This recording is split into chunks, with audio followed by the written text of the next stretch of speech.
राज्यात पावसाचं प्रमाण वाढणार आहे। सोमवारपासून राज्यभरात पावसाला पोषक वातावरण आहे।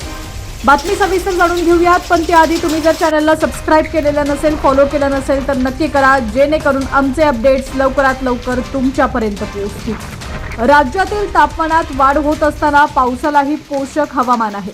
विदर्भ, मराठवाडा, मध्य महाराष्ट्रात काही ठिकाणी वादळी पावसाचा अंदाज आहे, तर विदर्भातील काही ठिकाणी गारपिटीचीही शक्यता वर्तवण्यात आली आहे। हवामान विभागाने आज राज्यात काही ठिकाणी अंशतः ढगाळ हवामान राहण्याचा अंदाज व्यक्त केला आहे, तर उद्या कोल्हापूर, सांगली, सोलापूर, लातूर आणि नांदेड जिल्ह्यात काही ठिकाणी मेघगर्जनेसह वादळी पावसाची शक्यता वर्तवण्यात आली आहे। सोमवारी राज्यात पावसाचं प्रमाण वाढण्याची शक्यता आहे।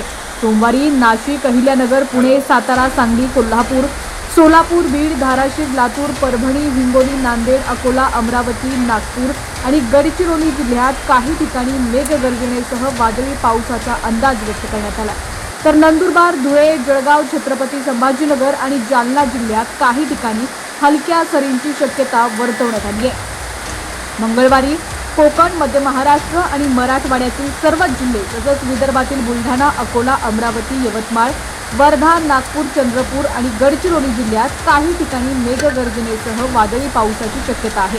बुधवारी संपूर्ण विदर्भ, संपूर्ण मराठवाडा, संपूर्ण खानदेशसह मध्य महाराष्ट्र आणि मुंबई, ठाणे तसंच पालघर वगळता इतर जिल्ह्यांमध्ये विजा आणि ढगांच्या गडगडाटासह वादळी पावसाचा अंदाज व्यक्त केलेला आहे।